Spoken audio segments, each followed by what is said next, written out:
All right. That's good. All right, Brian. I think you're the place to be. Appreciate you being here. How you feeling tonight? Feeling good? I feel great, man. I've had a good day. I got some physical exercise in, got a good night's sleep, did some work, and now I'm on your awesome podcast. So pretty good Monday so far, Chris. I appreciate you saying that. So, from what little I know about you, and speaking of you, talking about your exercise during your lunch break. I mean, I know you golf, you're a fly fisherman, you're a lawyer, you play basketball, D1 basketball at that, and so it seems like you've always worn a lot of different hats. And, like now you just said you were doing jujitsu. I mean, have you always been that type of person? Just where you wanted to learn new things, you took deep dives into them, you just kept the party rolling. I mean, is that just kind of how it went for you? Yeah, well, as far as the physical stuff goes, my dad was a football player in college. And when he grew up, and, this is back in the 70s, he started running, distance running, and a pretty big guy, about 6'2", 200 pounds. But back then, not many people ran. But, I still remember my dad was a colonel or a lieutenant colonel in the Air Force. I still remember we were stationed in upstate New York. I was 5 or 6 years old. It'd be 0 degrees outside, and he'd go out there and run with nothing but a pair of shorts on. He'd literally have icicles hanging off his nose when he came in. There was a period of time where my dad, when I was in high school, ran every single day for 3 years, and he'd push-ups and sit-ups. And, that kind of example of physical activity and taking your physical health seriously is probably one of the top 2 or 3 lessons that my dad ever gave me. So, I grew up playing sports, very competitive. I had a brother who's a good athlete, very competitive, played basketball in high school, made state finals. After that, got involved in golf in my early 30s. I thought, Chris, like a lot of people that pick up golf, I thought, how hard could the damn sport be? I'm a Division I athlete. The ball is literally sitting there, not moving. Sure. I'll be a scratch golfer in a couple years. And, I'm almost 50 now. I've gotten fairly close, but I've never been a scratch. So my whole life has been centered around intellectual and physical pursuits. And the latest physical pursuit is I took up Brazilian Jiu-Jitsu when I was 47, which I got to tell you, for anybody that's listening, that's thinking about doing this, I don't care how young or how old you are. If you're thinking about it, do it now. Everybody I talked to who does jiu-jitsu said, man, I wish I would have started this earlier. So I've been training jiu-jitsu for about 3 years now. I'll be 50 in a couple months, and probably the best thing I've done in the past 10 years, at least from a physical standpoint. Was that just something you always wanted to do? I mean, I'm one of those guys who've been thinking about doing Brazilian Jiu-Jitsu, and that's just because I've been doing CrossFit probably the past 8 or 9 years, and it's kind of, yeah, and it's kind of like, well, man, maybe I want to move on to something different now. See how I can do that. I kind of feel like I've mastered, not really mastered, but I've set or achieved every goal that I wanted to in CrossFit, right? So it's just like, now, is there anything left I need to give it? Does it have anything to sort of give back to me? But what's the next thing? I mean, is that just kind of how it was for you? Just like, I'll pick this up and see what happens. Yeah, very, very similar story. I actually was a CrossFitter myself and did that for quite some time. I found CrossFit to be a much better form of exercise than just pure running. I love the functional aspects of CrossFit. And, I've got 3 teenagers now. So I started CrossFit when they were very young with the idea that, number 1, it was awesome. Number 2, it was super hard. And number 3, it would allow me functionally to be active as my kids grow older. I stopped doing CrossFit and picked up jiu-jitsu. I'd been thinking about jiu-jitsu for years, frankly. And matter of fact, I started thinking about jiu-jitsu in the early 90s when my brother and I watched the first UFC, and we watched this little skinny Brazilian kid, Royce Gracie, beat everybody. But yeah, so I never really worked up the courage to actually walk into a gym. And I'll tell you how this happened. So like I said, I've been thinking about it for quite some time. I know a lot of people that really like martial arts and stuff like that. And I run a law firm, and I hired an associate 3 years ago. I was looking at his resume, purple belt in Brazilian Jiu-Jitsu. And I talked to him a little bit about it. And that was kind of the thing that kind of got me over the mental obstacle. So I literally, Chris, Googled jiu-jitsu near me, walked or drove, I guess, 5 minutes to the closest jiu-jitsu studio. Sure. Didn't know a single person there, was completely intimidated, felt like a total idiot when I walked in there to be told. I didn't even know how to tie the dang belt, didn't have a uniform, nothing. And in retrospect, it took quite a bit of courage to do that, because like in my jiu-jitsu studio, there are the number one grappler in the world is at my jiu-jitsu studio, for instance. So there's a lot of very, very good practitioners at my gym, and it was very intimidating at first. But I'll tell you what I found, Chris. First of all, if you're a CrossFitter, you will absolutely love jiu-jitsu, because jiu-jitsu, it's like people call it forced yoga or functional CrossFit. And so, I've actually started with a few friends of mine that are a little bit older, and now I lift weights and do a few other physical things, but jiu-jitsu is the core of my workout and a lot of other people's workouts. And so it's a phenomenal physical exercise, but there's so much more to it. So I would strongly encourage you to find a good jiu-jitsu studio near you and go give it a shot. I mean, I walked into my first jiu-jitsu class, Chris, and I got paired up with this guy who's about 41, 42. I outweighed him by 50 pounds. I'm 5 inches taller than this guy. He literally looked like a computer nerd. And he absolutely destroyed me. Like, I was just arm bar and choke, and I couldn't move the guy, and I was exhausted in 1 minute. And what happens to some people when they walk in, and that happens to them, Chris, is they go, I got to get the hell out of here. I'm never coming back. But what happened to me was I said, man, I got to learn how to do this. Like, this guy, I'm completely helpless against this guy that I outweigh, and I'm so much bigger and faster and stronger than, and I had no chance. And so I thought, man, I gotta learn how to do this. So again, I strongly encourage you to do that. There's so many good lessons beyond the physical lessons, discipline, getting in good health, the friendships I've made when you're going through something hard with somebody, just like the military or sports or stuff like that, you tend to form closer bonds. And so I had no idea, Chris, when I walked in this jiu-jitsu, I thought I was going to learn self-defense and get in shape. And I did both, still doing both, but there's so much more to it. The friendships, the camaraderie, the lessons I've learned about myself and other people. So there really is, there's a lot more to it than just the fighting part of it. Yeah, no, I agree 100%. And, I may have said this on here before, so sorry, folks. But, in terms of CrossFit, when I walked in there, I was kind of one of the newer kids in the class. It was just getting started at the gym I was at, and, made a friendship with a great dude, and we started training together, and, kind of just even not only training with each other, but hanging out on the outside too. And then one day he asked me to be in his wedding, and we still good friends 8 years later, So yeah, isn't that awesome? And I think that's because, Chris, because you and your friend went through something difficult together. Exactly. Like, you form bonds. And I had lost sight of that a little bit in my older years. I mean, I was in something called the Corps of Cadets at Texas A&M, which is a military academy inside the school. Virginia Tech has something like that. Yeah, Virginia Tech. Actually, Virginia Tech, VMI have the only two other corps outside the military academies that are full time. Smack dab in the middle between them two, right there. Smack dab in the middle. And so that experience, it was super, super tough. But man, I made some close friendships. My sports experience, super tough.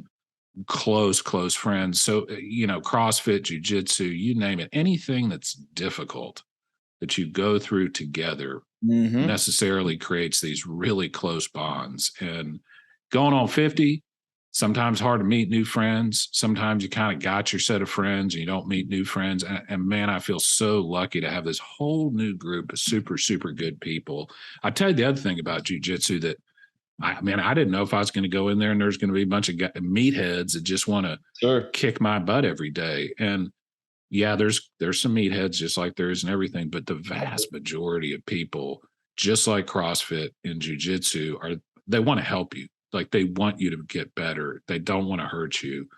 And so I was afraid of that, especially as a little bit older guy, that people were just going to come and try to beat me up all the time. And it's actually the exact opposite. They want you to succeed. It's a great team environment. Yeah. Rising tide lifts all boats, right? So that's right, my friend. That's one thing I've learned, that, I've worked out with a bunch of different firefighters in our community and police officers, even though I'm not doing the type of job that they're doing, but just going through a hard workout, and just, giving all I got and 100%, physical and mental at the same time. It's like, damn, all right, this is what it's about. Then at the end of it, we're high fiving and, talking trash to each other and just having a good time. And it's like, man, we're building something here. And it was like that sense of camaraderie that you don't, I'm 36 years old and I'm one of those guys that, that I don't go out to bars or anything after work. Usually after work, I'm at the gym and then I come home and I eat and shower, sleep, and rinse and repeat. That's kind of my thing, that as far as meeting people, these are the type of relationships I've surrounded myself with. And it's gave myself a lot healthier mindset. You're the average of the 5 people you hang out with the most, right? Whatever that quote is. 100%. 100%. It's interesting you'd say that, Chris, because I've been using that quote quite a bit lately. And I'll tell you the context in which I've been using that quote is my older son. I just dropped him off a week and a half ago at Texas A&M for Hell Week for the Corps of Cadets. And it makes me feel so good to know that the kids he's surrounded with his first year at college are guys that are going to be Army Rangers and Marine Corps officers and business leaders. And guys that want him to succeed, that want him to make grades, as opposed to some kids go off to college and they're surrounded by people that want to see how much they can drink. Exactly. And how much they can chase girls or guys or whatever it is. And so that saying, for people that aren't familiar with it, is so true. You become the saying is you become the average of the 5 people you hang out with the most, but it's more about the crowd you're in. You kind of start adopting a lot of their personalities. I mean, look at this. I'm wearing my jiu-jitsu t-shirt right now as we're doing this podcast, and it's because I'm proud to be a part of this gym. Yeah, I got my CrossFit shirt on here. This is we did a breast cancer awareness workout last year. One of the shirts from it. So yeah. Do you know? But while you were talking, I was thinking you're talking about dropping your son off at Texas A&M. Do you know who Marcus Luttrell is? Absolutely, 100%. One of my good friends from A&M is good friends with him and his brother. I think he's got a brother, doesn't he? I'm not sure about that. I'm pretty sure he probably does, but I'm not 100%. But I mean, where I was going with that point was that, I was listening to him on a podcast and, he was talking about how,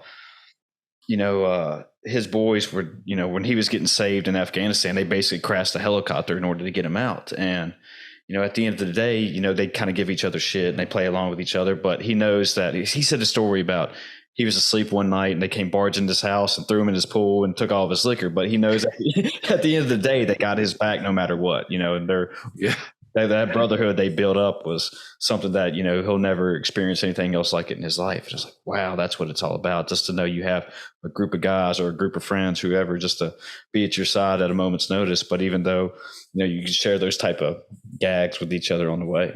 So no doubt about it. We have a saying in the Corps that your freshman year buddies will marry you and bury you. And as I get older, I see the truth of that statement. It becomes more and more true. Every single person in my wedding pretty much went through the Corps Cadets with me, and every single one of them are still good friends of mine. So, but again, that's what we were talking about earlier, Chris, that going through hard stuff together really forms those bonds. And, that's one of the lessons I've learned over probably the last 3 or 4 years is, and I had kind of lost sight of this in my mid 40s, true happiness, true fulfillment. You can only really get that when you have to struggle to obtain something. Like, you can be happy for short periods of time, going out and drinking beer with your friends or playing cards or stuff like that, or watching sports.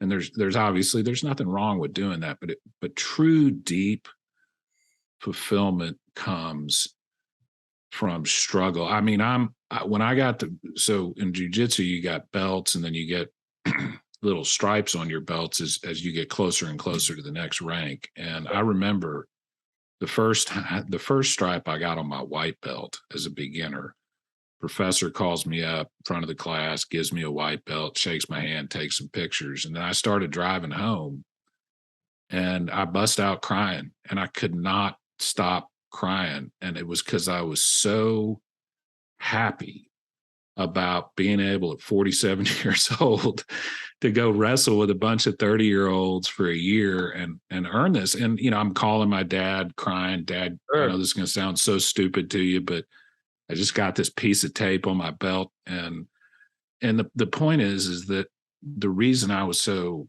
happy about that is because it was hard, Sure. not because it was easy. So, and it's the same thing with CrossFit. When you're done with a Murph, like you have first of all, you're completely wiped out.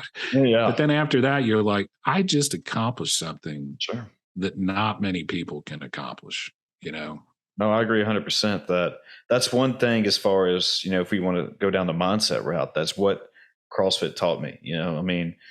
If we go back towards my college days and stuff, I didn't really have that type of mindset. I was one of those kids that was, just looking forward Thursday night, what are we doing, boys? Where are we going at? Where are we going to go at? And it caught up with me. And, when I graduated, I found out, I was like, ooh, that wasn't the best move by me. I shouldn't have been that person, and it was like, I every time something got hard, I would try to figure out probably the easiest way to get out of it, or just doing the bare minimum enough to like, I got by.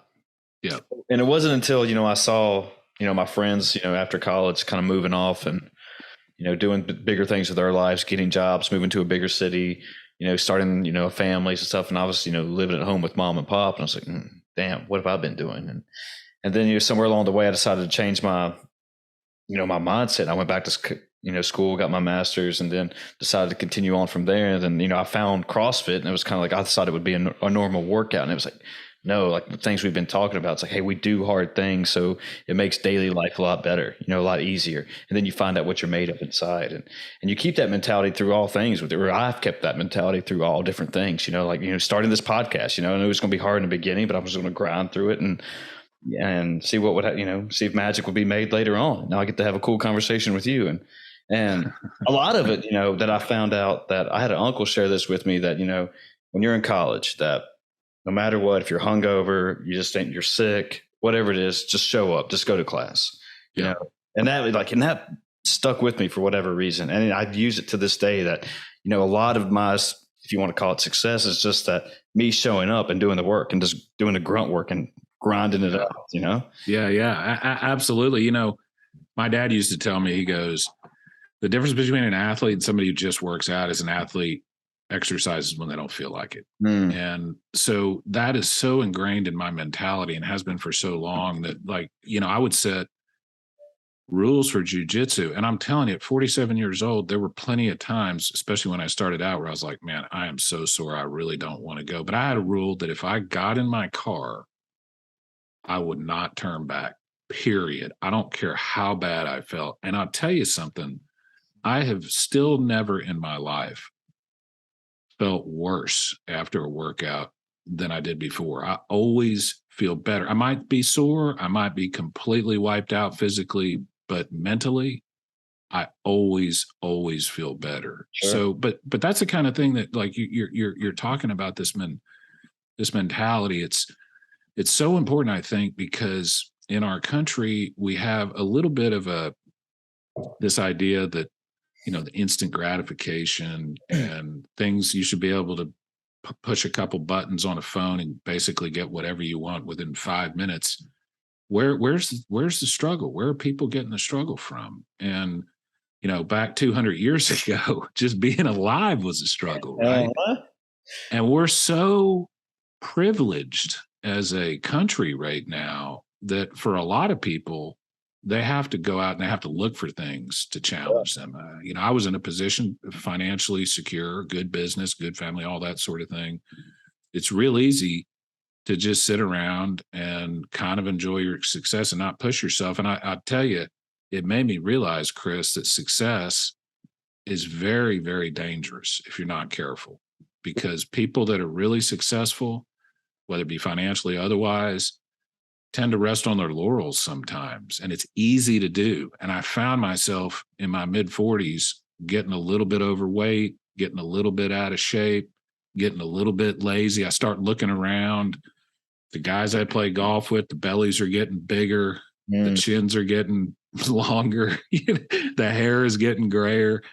And I kind of thought to myself, I said, I know I'm getting older, but I don't want to get older as fast as those guys are getting older, you know? So I was kind of using some of my fat buddies as motivation, because I was like, man, Good. I know I'm probably going to look old like that eventually, Sure. but I want to push it off for another 10 years or so.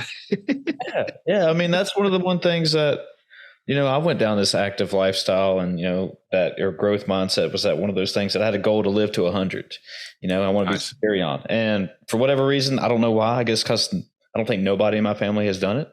And Yeah. I thought it would be cool. And that, you have to learn that, sacrificing some things, as far as, drinking beer on a golf course and, just slamming down hot dogs and stuff. I guess there is a time and place for that, but you can't do it, 6 days or 7 days a week all the time. You got to, end up, making changes in your life if you want to go towards these goals. And one thing that there's, like I said, there's sacrifices, and, it's kind of a double-edged sword that, when you go down, you start this new lifestyle, hey, I'm looking out for me. I don't want to be 50 years old with my belly hanging over my belt and gray hair and just, and not be able to walk 18 holes, Yeah, that, for sure. Yeah. And then, it's like, you start to do that and you start to become that person who you're able to walk 18 holes, and you don't have to, a beer belly or whatever belly hanging over your belt. But then what I mean by a double-edged sword, then some other people, like you said, like success can be dangerous. They look down on you like, what do you, oh, we all can't be like Chris or Brian,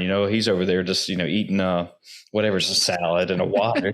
It's like, what, because I'm trying to be, look out for me, and I want to feel good, while I do this. I mean, I don't see the issue here. I've had people call me out at dinner, and one time that, they all ordered dessert and I didn't. And they're like, well, I guess, Chris, you don't eat stuff like this. And I was like, no, I do, but I just don't eat it every day. I mean, yeah, I remember a similar story. So it's about a year into jiu-jitsu, and I cut back significantly on my alcohol intake, because it's very hard to drink alcohol and then go train jiu-jitsu the next day. And so anyway, it was a Friday night.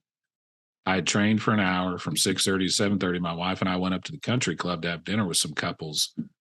And I'm the only one that's not drinking alcohol. And everybody's looking at me like, okay, Brian, something wrong with you?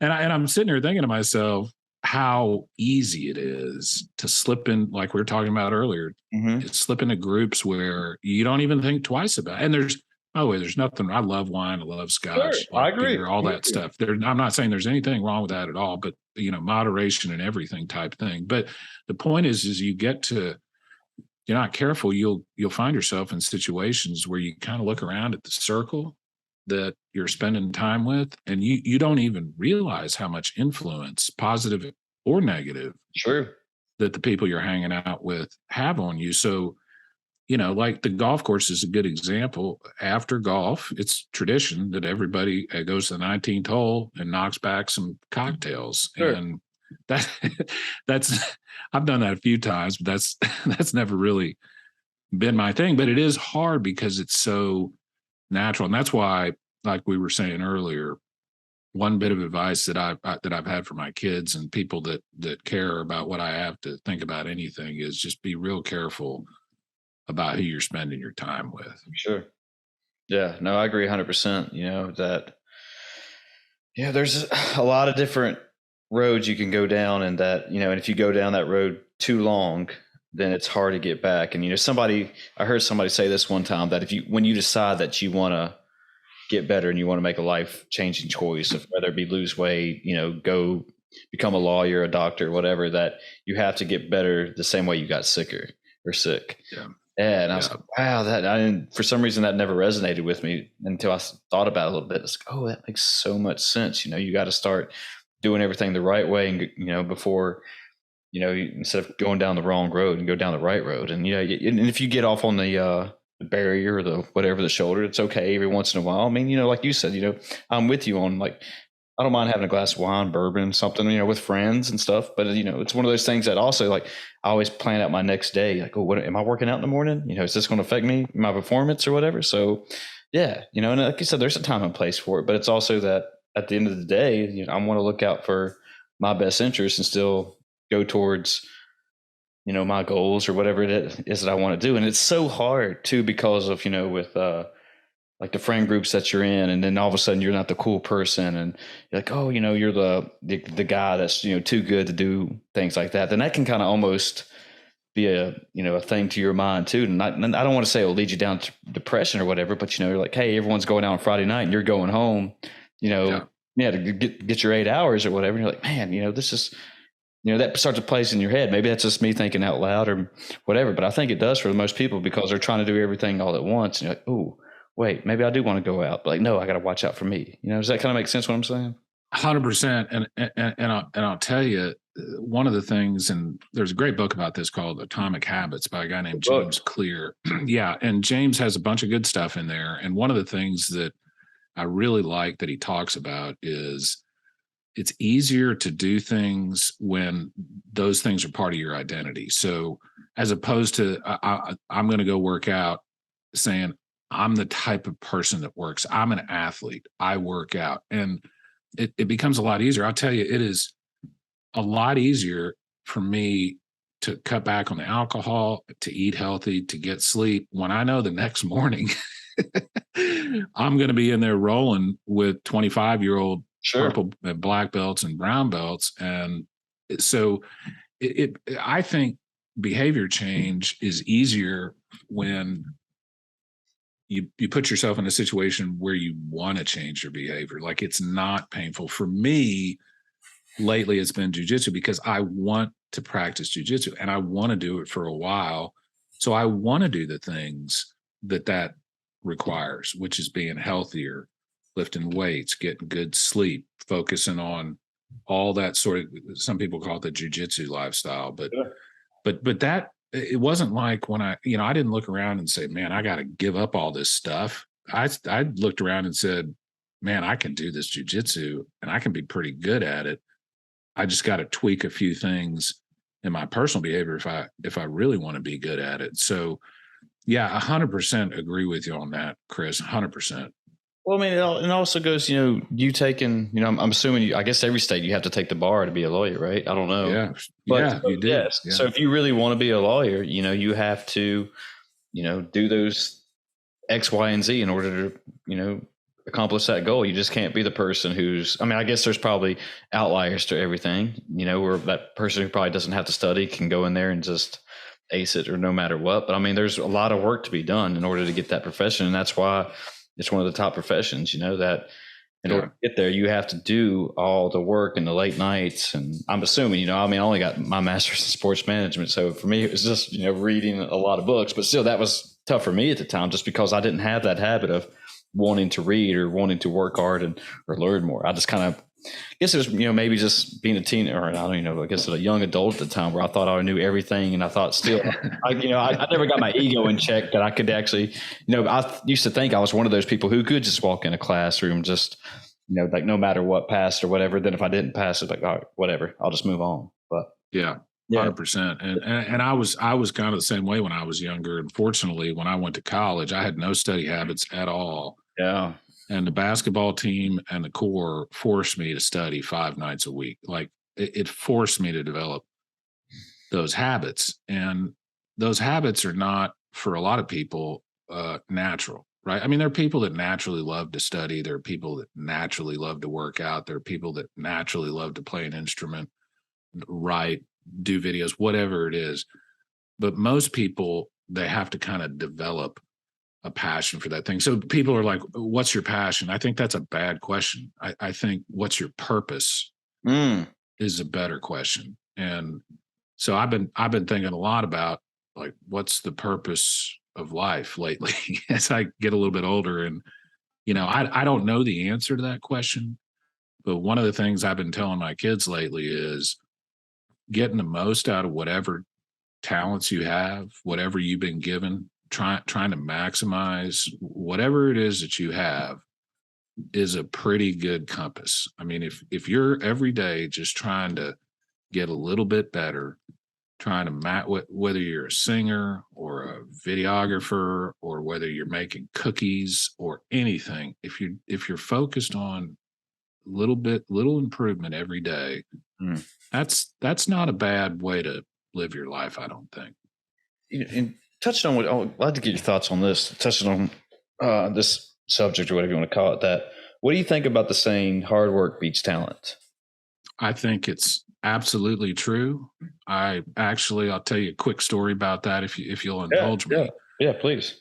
It's about 10 feet from where I'm sitting. There's a book that my dad gave to me when I left for the Corps at A&M. And he inscribed it. The book is called Don't Quit. It's a compilation of pictures of athletes in very, very difficult situations, like crawling over the finish line of a marathon, football players covered in mud and dirt and blood, boxers. And my dad inscribed at the very beginning of this book this message to me, Chris, that essentially said, persistence wins, not talent. It's not talent that wins. It's the people that are persistent over time. And so here's the cool part about the story. My dad got this book for me in 1992. I was able to find a copy on eBay of the same exact book, ordered it a couple months ago. And when I dropped my son off a week and a half ago, I gave him the same copy of the same exact book my father gave to me, and I had a message inscribed to him. And the message was essentially, the best advice I can give you right now is the same advice my dad gave me. Persistence wins. It is not talent. And I think a lot of people have this idea that people like Mozart or Tiger Woods, or there's these prodigies. Tiger Woods is not a golf prodigy. Mozart was not a musical prodigy. They worked harder than everybody else. Sure. They have way more. I mean, there's plenty of books on this. There's Talent is Overrated, which I'm sure you've read, which is a great book that says basically 10,000 hours of deliberate practice. Write that down. Talent is Overrated is the name of the book. It's a fantastic book. And, as a lawyer, I go against some pretty smart people. And, sure. I handle fairly big cases. And so, when I'm going after some insurance company for $10 million, they hire good lawyers. And of course, sometimes those lawyers have fairly good academic credentials, but some of them have better academic credentials. Some of them made better grades than I did. And I'm going to beat their ass every single time because they may be a little smarter than me. They may have went to a little bit better, quote, school, whatever that even means. They may have a more impressive major, but there is nobody who will outwork me. There is nobody who's more persistent to me. I will. And, if you never quit, if you're persistent, nobody can beat you in the end. Man, that's wanted me to run through a brick wall right there, man. That was awesome, man. That is actually the persistence and don't quit message is the best advice my father ever gave me. And it is like that little piece of advice. If that's the only thing I ever learned and the only thing I ever teach my kids, that'll be enough for me. Well, I mean, not only that, based on what we've been talking about too, you're one of these people who seem to have a strong mentality when it comes to doing hard things, and where, I would say, a person with less experience, a person just coming out with, not much confidence, I guess. That's what I'm trying to say, is that, when they see things like that on paper where, like you said, some of them probably got better grades than you. They went to, quote, maybe a better law school or whatever it was. And that they immediately get turned off, and then they set themselves up for failure right then, and it's just like, it's kind of one of those like, well, why am I even trying to do this? I know I'm not going to succeed, but it's one of those things that, you got to see, you go through these hard things to see what you're made of and see what can happen. 100%. And I'll tell you, there's fake confidence and there's real confidence. And the only way you get real confidence is to go through real struggle. And the only way to get good at something is to be really shitty at it at first. I agree. Again, jiu-jitsu is a great example of this. And I know CrossFit's the same way. I spent my first year in jiu-jitsu classes getting absolutely annihilated by everybody. There were girls that could beat me. I'm 6'1", 210-pound college athlete getting beat by a damn girl. What the hell? and it can be super humbling, which is good, by the way. And it can be a little demoralizing at first, because you're literally going, God dang, I suck at this. Like, I'm never going to be good. That little guy who weighs 150 pounds just annihilate. What the hell? But part of that is being willing to, I put fail in quotes. I'm doing air quotes right now. There is no such thing as failure as long as you learn from it. I think a lot of people are afraid of failure. And if you are afraid of failure, you will never truly be successful. I mean, I see these jiu-jitsu guys going to these professional tournaments in front of hundreds of thousands of people online and getting beat in public in front of everybody. And the way they deal with, quote, loss is so inspiring. They walk over, shake the hand, give the interview. The guy was better than me. I got to go back and get a little bit better. And, you know, it's like me when I try cases, I take notes after every trial. I win most of my cases. And when I win, the notes say something like, "You're awesome. Keep doing what you're doing," stuff like that. When I lose cases, I've got 10 pages that you need to work on this. You need to work on this. You need to work on this, and this. So I actually learn way, way more from my, quote, failures or losses than I ever learned from any of my successes. I mean, failure and struggle and difficulty, the message that I really want your listeners to have: failure, losses, struggle, obstacles, difficulty, that's what it's all about. Like, that is what you should be chasing. There's a great saying that I try to keep in my mind a lot, which is, "The cave you fear to enter holds the gold you seek."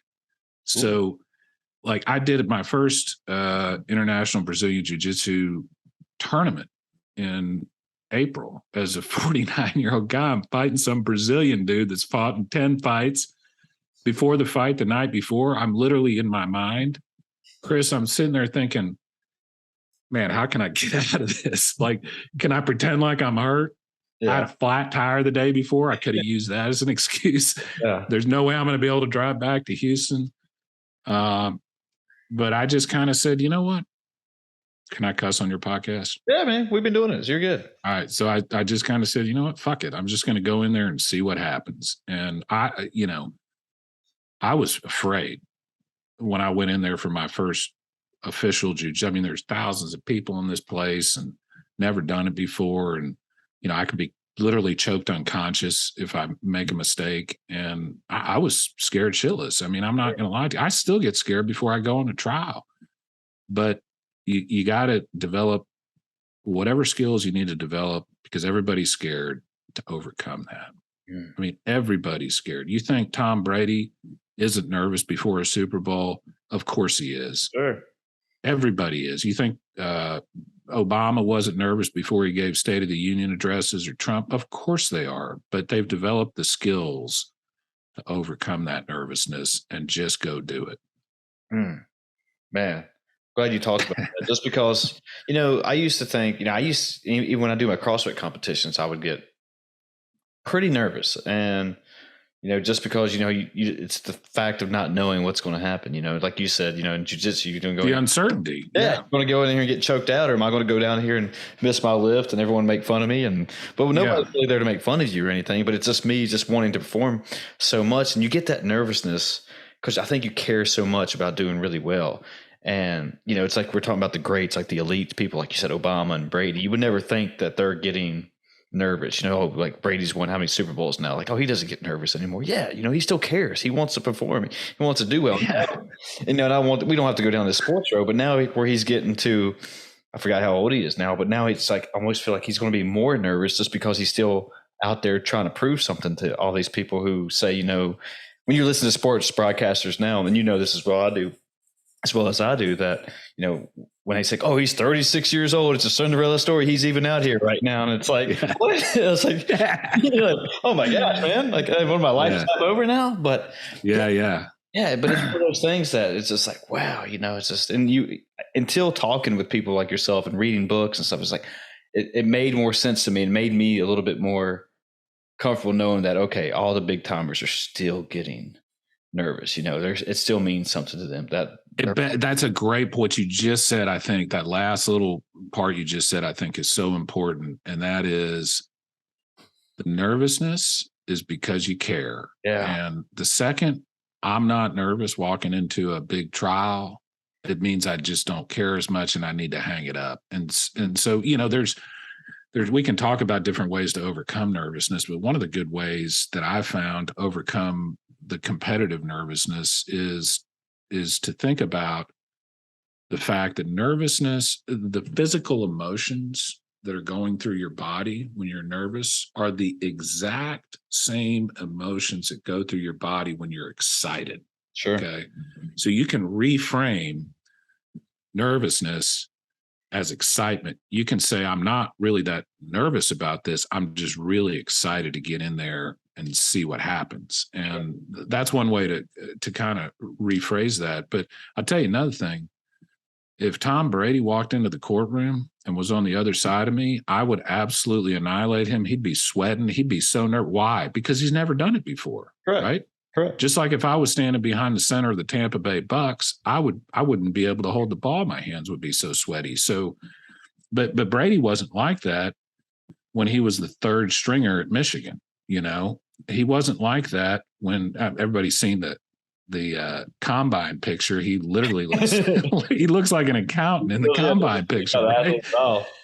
So at some point in his career, he had to overcome kind of the newness of it and like you said, the uncertainty of it. That's really most of the, I think, nervousness for competition comes from uncertainty. You don't know what's going to happen. And so that's really, I mean, if you knew what was going to happen, you wouldn't be nervous, right? It's the fact that you don't know what's going to happen that makes you nervous. And it's the fact that you don't know what's going to happen and you do it anyway that makes it courageous.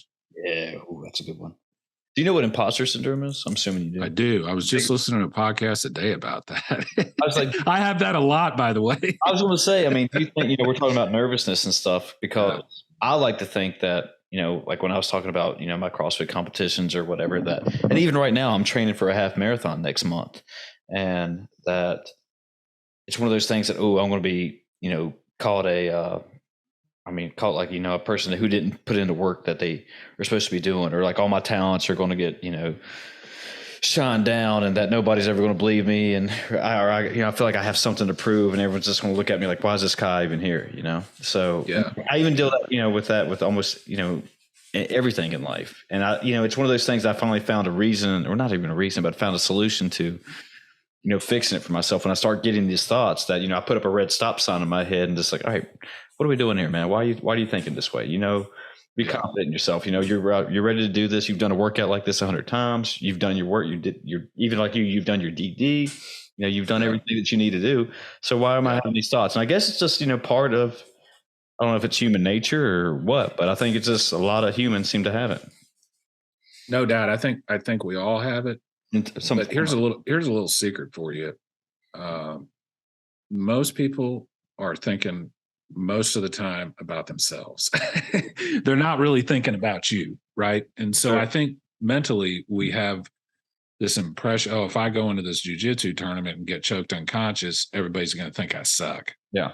That's not really the way people think. Or if you go run this half marathon and don't hit the time you want to hit, everybody's going to say, well, he didn't work very hard. That's not the way people think. The way people think is Chris did it. Beckcom did it.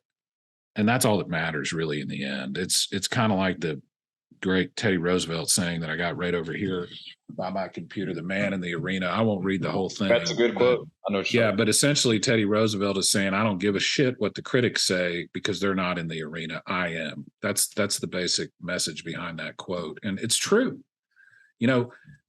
When I posted this picture after my jiu-jitsu fight and I had blood coming down my lip because I bumped heads with him or something. It was no big deal. But I was like, wife came over to wipe the blood off. I said, no. I want that picture to be the first picture of blood on my face. And I lost 2-0, by the way. I did not get submitted. The guy beat me on points. I still have questions about whether it was a legitimate 2 points, but that's another story. But anyway, I posted this picture and I said, look, I've got a silver medal. I finished second in this tournament. And the response I got was, not a single person said, I can't believe you lost to that guy. Everybody was that was so cool that you did that. That was so awesome.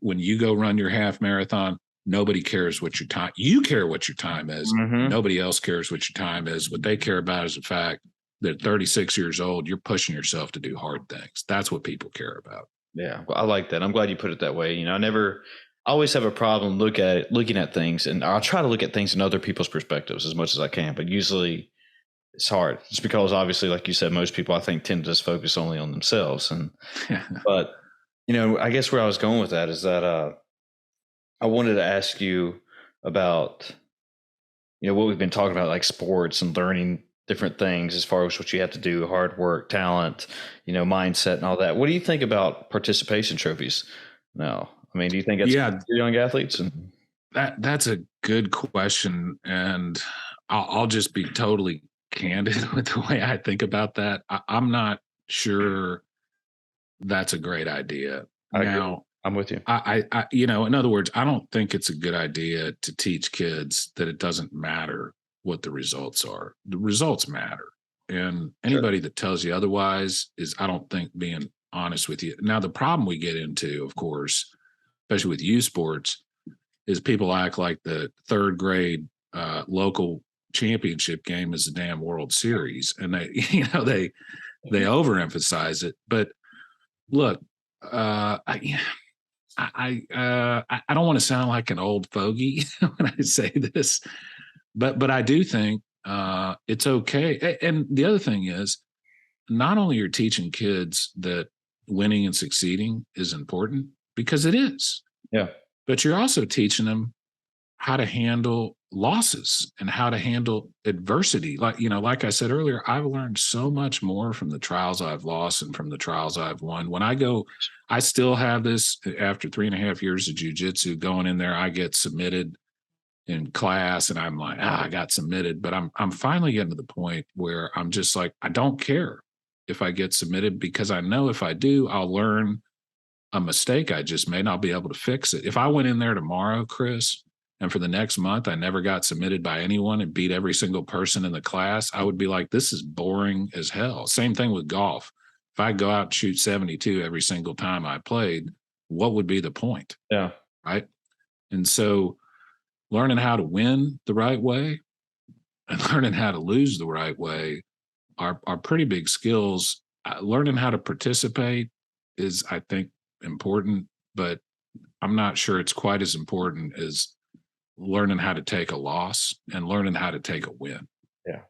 Yeah. I'm glad you said all that, and you articulated it very well. And that's because one of the things that I was over at a friend's house the other day, and we were talking about participation trophies, and that it's like exactly what you said, that you get a lot more life lessons, I think, through losses and being served a piece of humble pie, or just being told you're great at everything you do and no matter what you touch is gold, going to turn to gold. And that you learn, like, what does Jocko Willink always say, like, good, and that, when you lose something, he's like, all right, that's good. I figured out another way to prepare for it, or hey, he got me in this hold. All right, good. Now I'm going to learn how to figure out how to get out of that hold or something like that. And, and it's one of these life lessons I think maybe lead to, and maybe I'm misspeaking here, and I'm probably the last person who should be talking about this, but more of the actual mental illnesses in today's world at younger ages, that maybe they're just, I don't want to say they're entitled or that they've been given everything their whole life, but they just haven't really truly learned at a young age,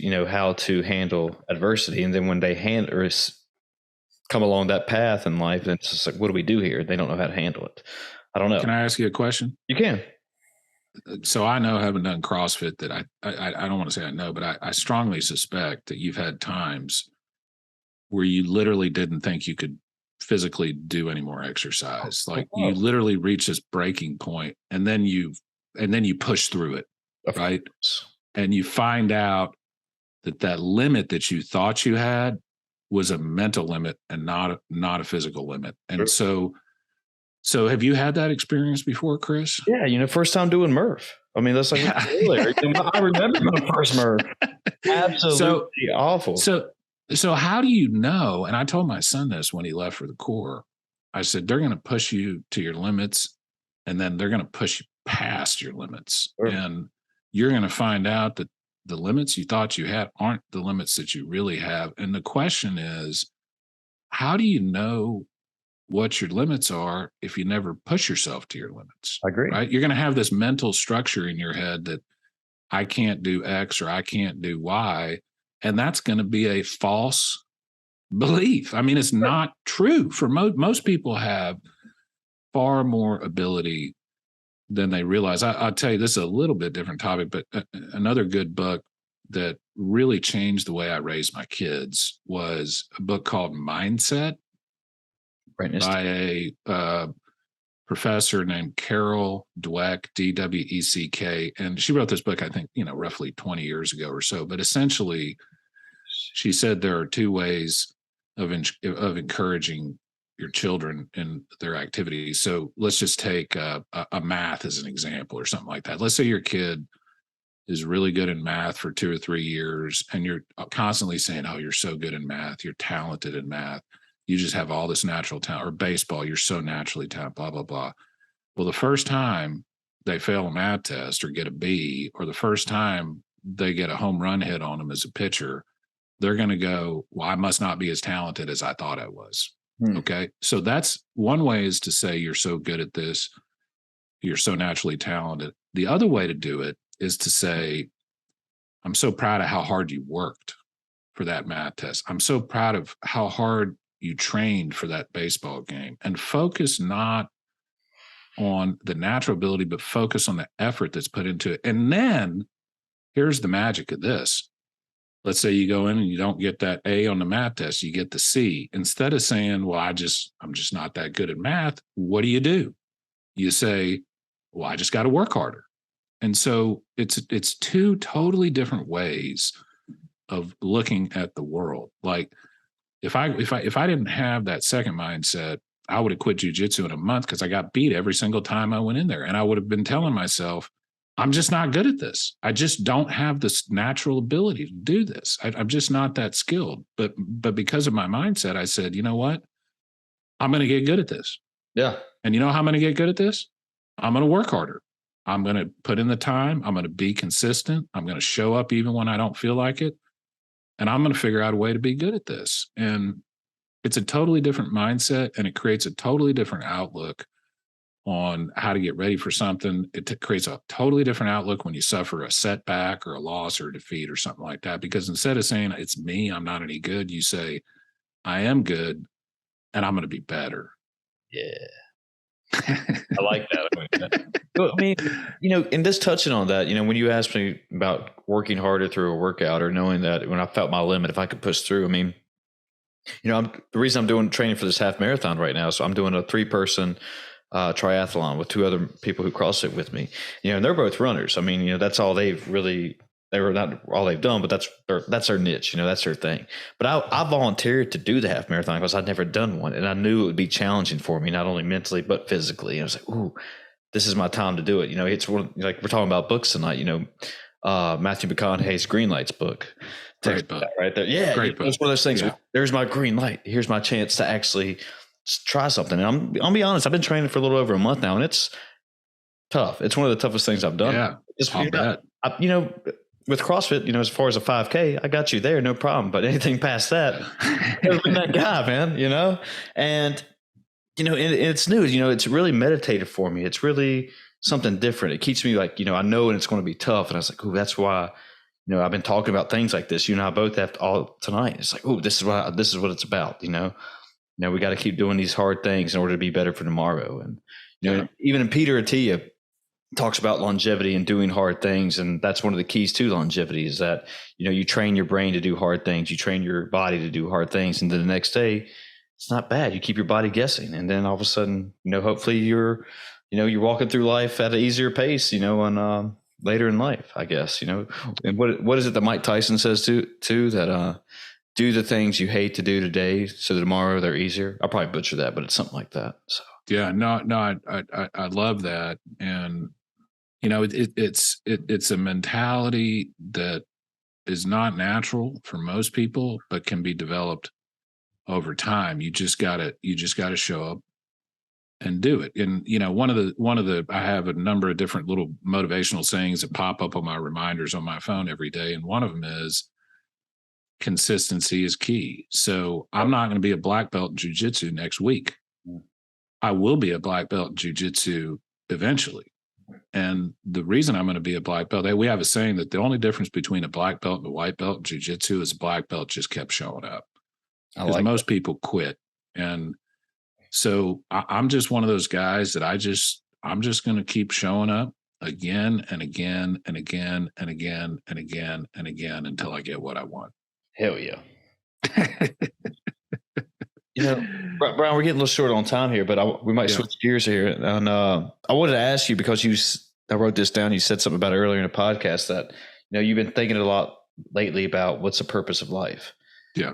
Yeah. And I've noticed myself, having, different conversations with my friends and stuff like that. I've been kind of bringing it up more lately. And just podcasts I know I've been drawn to lately. It's like, what are their outlooks on life, or what do they think, purpose is, or why we're here, or however you want to explain it. And do you think, I was curious on why you've been thinking about that. And the reason I'm asking is just because, like I told you, and that, I don't know if it's because I'm at a certain age in life and I never really thought about it before, but, like I said, I'm 36, and if everything goes correctly, I want to live to 100, but average lifespans, they might tell you my life's already half over, depending on what statistics you're reading today. So I guess that's my question though. It's like, what made you, I know you got a philosophical background, but is that just something you've just started to think about recently, or what? Yeah. So I guess, and I've said this quite a bit on my podcast. So I, for whatever reason, have always been extremely driven. And no matter what I was doing, I was like, if I'm going to, whatever it is, if I'm going to do this, I'm going to try to do it as good as I can. And when I started my law firm 20 years ago, I was super driven about making it as best law firm. I want to be the best lawyer I could be and all that sort of thing. And the point is that for a very long time, I was totally focused on myself. And I started looking around 4 or 5 years ago, and I was like, you got a good business, you got a good family, you got all that stuff, but where's the true joy in this when it's all about yourself? And so to me, and it's not just me, like a bunch of the people that I've had. So my podcast is a leadership podcast, kind of like yours. I interview a bunch of really interesting people, military generals and colonels and politicians and sports stars, and started hearing people saying the same thing, people that have no connection to each other saying the same thing. One thing I kept hearing again and again and again is leadership is about serving other people. And so I've changed my mentality over the last 4 or 5 years to where it's not all about me. It's about what I can do for other people. Nobody gives a shit when you're on your deathbed how many houses you had. Good. Nobody gives a shit what you did for yourself. People care about what you did for other people. People care about the impact you had on other people. My father was lieutenant colonel in the Air Force and a high school ROTC instructor for 18 years. He's retired now. Not a rich man, owns one house, doesn't have a fancy car, but he's had more impact on more kids that he sent to college or the military than most of the millionaires and billionaires that I know. He's had a far bigger influence on the world than a lot of the rich guys that I know that don't care about anything but how many houses and cars and planes they can buy. And so, and it's a little bit of a dilemma, Chris, because I think it's a little unreasonable to expect younger people to have that kind of focus. Like, younger people need to be focused on themselves, because you got to take care of yourself before you can help other people. Like, if your life is a mess, you're not going to be able to help anybody. So when you're younger, I think it's perfectly normal and probably better to really focus on how you can put yourself in the best position to where in the second part of your life, you can refocus from put myself in as good a situation as I can to what can I do to make my neighborhood, my community, my city, my state, my country, my world a better place. That's actually one of the main reasons I started my podcast, Chris, was because I saw, it was during quarantine, I saw this negativity online, all the social media, everybody yelling at each other. And I'm like, you know what? I'm going to try to get some positivity out in the world. I'm going to try to do my little part to feature people that are positive. And every single one of my podcasts is a positive person talking about positive things. So it's just my little tiny way and my little tiny piece of the world to just kind of try to help other people. And, if I if I help one person if I shoot a podcast and one person gets one good thing out of it, I feel fantastic. Absolutely fantastic. I kind of also realized this when, we talked about this before the podcast. I've been a fly fisherman for a while. Love to fly fish. Still remember the first trout I caught on a fly rod in Colorado by myself. What a feeling that was. Called my buddy. No guide, no nut. Did everything myself. Call my buddies. I caught this trout. It's a great feeling. 10 years later, when my son was 9 and caught his first trout, it was 1,000,000 times better than any fishing I had ever done in my life. And it was because it was about watching somebody I cared about succeed. And so it's not just about your kids, but think about the times when like somebody that you really, really cared about succeeded. You're probably happier for them than you would be for yourself, right? I agree. So it's not just like, this is not just about being some goody two shoes or anything. Like helping other people, even if you're a completely selfish jerk, if you go help somebody, you're going to make yourself feel better. Exactly. Right? A lot better. Exactly. So even if you're selfish, go help people because it'll make you feel better. Yeah.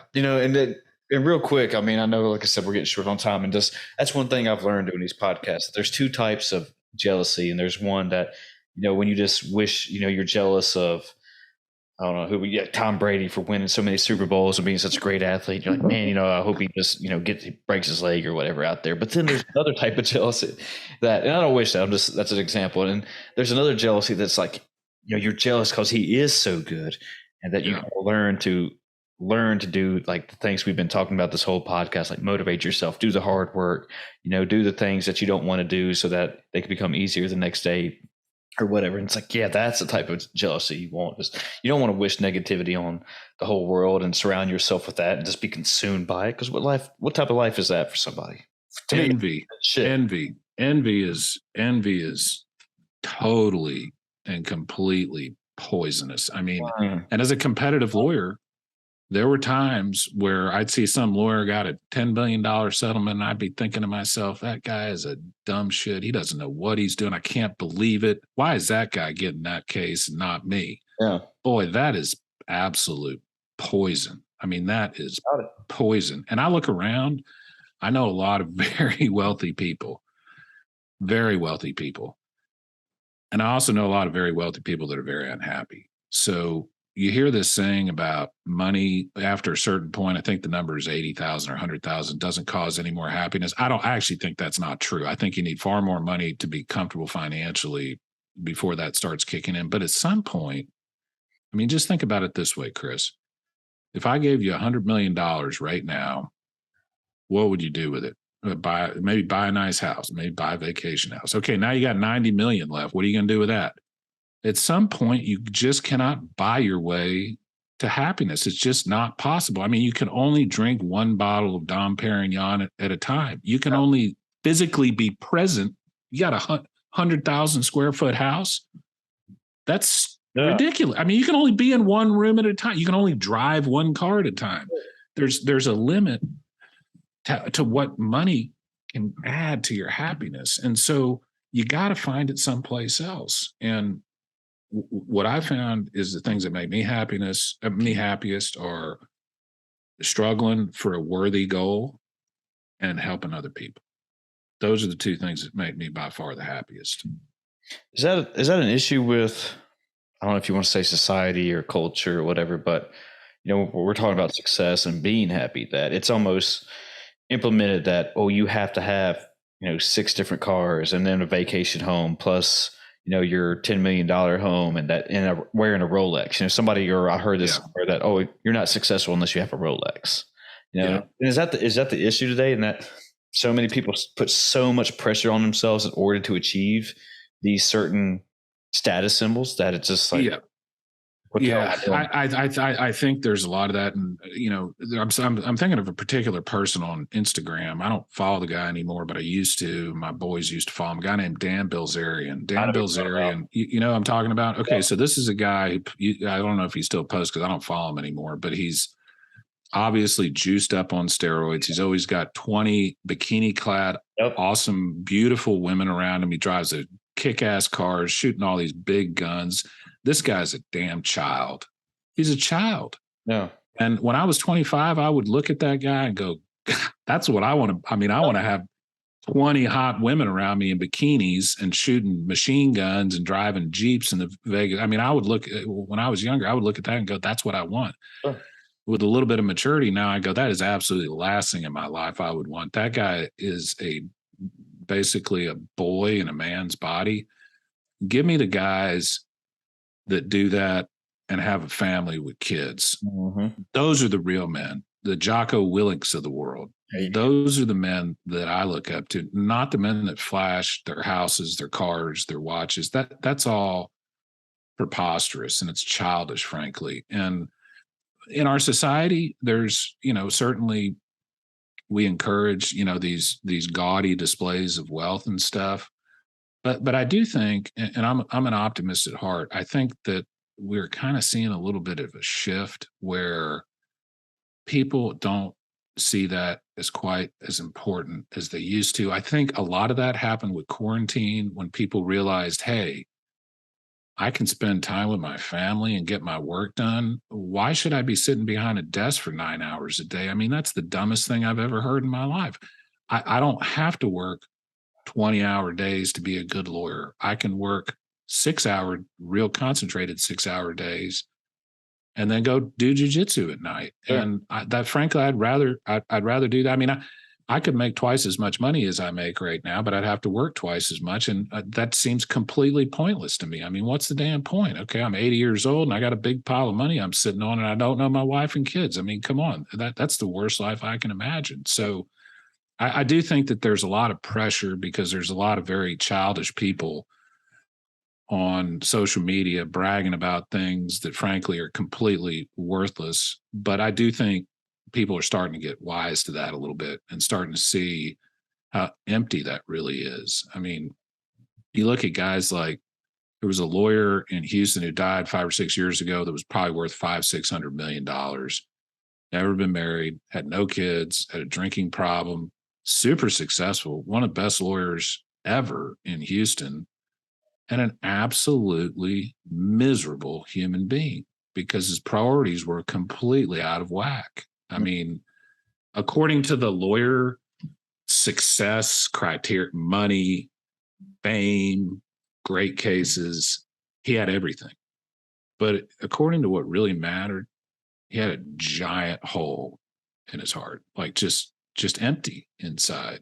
So, maybe this podcast and others like it will start to push people a little bit, in that direction. I mean, I look now, Chris, I used to think I wanted to make, as much money as I could possibly make and be this famous lawyer and all that sort of thing. And now I'm sitting there thinking, you know what I'd really like to do maybe in about 5-6 years, keep doing the law stuff. But I think I'd like to maybe be an instructor for kids for jujitsu. I mean, right. I think like watching 10, 12-year-old kids learn this stuff, I think would I'd be far happier seeing that sort of thing than here's another $1 million case. Okay, great. All right.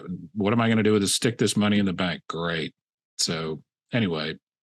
Yeah, no, I mean, I agree with what you're saying. We have this finite amount of time on this planet or Earth, whatever you want to say, and that it's a point of like, what are you actually doing with that time? And like, you talking about your father, making those important,